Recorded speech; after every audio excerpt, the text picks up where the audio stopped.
Welcome back, Dire Wolf here. Now, I'm going to be giving you a short video today because I had a bit of a long day myself, and I don't really have much time to do the editing and production on the video I plan to do today. But I think I do have an idea of something I want to talk to you guys about, kind of based off of the fact that I had a long day. I just wanted to point out one reason why I voted for Trump, and that's because being in the military, I have a unique view of something that's affecting us that many of you guys might not know about or understand, but hopefully I can help you understand. So, my first base I went to, I was a part of a unit that was 40% manned, and I often worked shifts by myself. 12-hour shifts was the usual, and when it came down to the wire to complete the mission, we'd work 16 hours plus. Most people don't understand it's not a 9-to-5 job. Even when you're back home, you work until the job is done. Occasionally I'd work a day shift followed by a night shift with only a couple hours of break in the middle. Definitely not enough time to sleep. And I remember one particular moment when I had worked a day and then a night shift, and I came home, I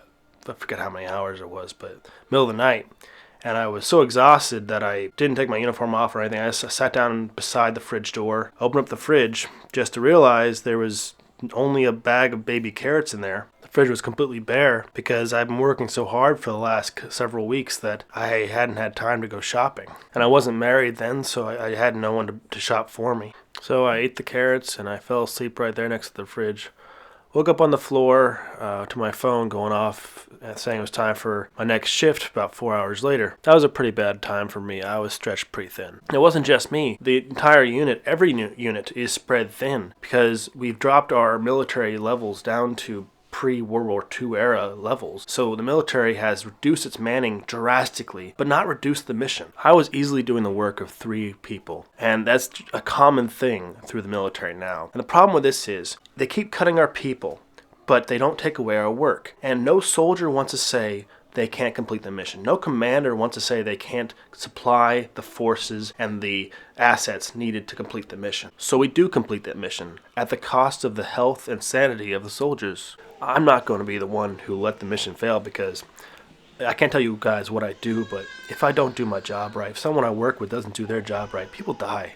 People I work with die. People you see every day. And then you could be held liable and put in jail for it and have to see their family and explain to their family why you made that mistake. And even when the investigator says it wasn't your fault, it still feels like it. No matter how much they tell you there's nothing you could have done, you'll always wonder to yourself, what could you have done differently to prevent this from happening? So that was my first unit. And then my second and my third and every unit I've been to has been below 50% manned. The increase in the workload and the increase of the complexity of the equipment we work with and the reduction in personnel has created an atmosphere of heightened stress that has resulted in a much higher suicide rate in the military forces. In fact, they've more than doubled during Obama's presidency. So what does this have to do with Trump? Well, Trump has promised the military that he would drastically increase all of the numbers for all the branches, and that is something that is desperately needed. Some of the things you guys may not realize are affected by our reduction in manning and also reduction in budget. I mean,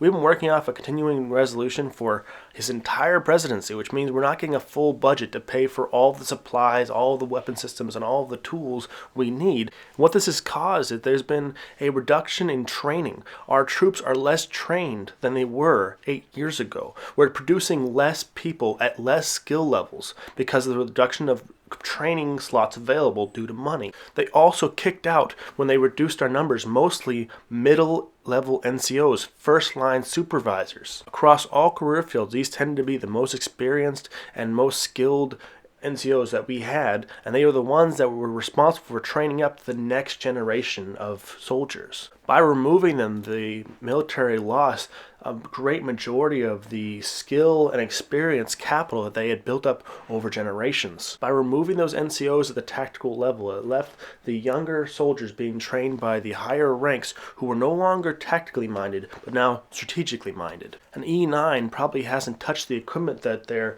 E5s would have worked with every day in years. They're not in the nuts and bolts of the jobs. They don't know it like the backs of their hand. They're more more about the managerial parts of the military. So our next generations of soldiers are being undertrained, undersupplied, and overworked. If I were to design a comprehensive strategy to dismantle and weaken our military, I would do what Obama has done for the last 8 years. And I'm not saying he did this intentionally, but in hindsight, what he has done has crippled us for years. But what can be done is what Trump has promised. He can give us more soldiers, he can give us more money, and he also can fix the military contracts that are very broken. No more paying $40 for a 5-cent washer. The proverbial $300 hammer is not a joke, it's a problem caused by having a contract where only one company can produce the one product, and that company that produces that product is run by the family members of congressmen and other politicians who are getting rich off these government contracts, who are charging us way too much. These government contracts and the people who write them and the people who supply them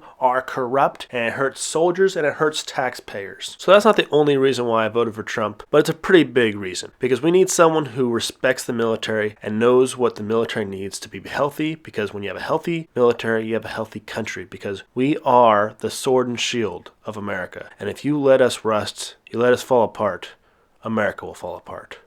Direwolf out.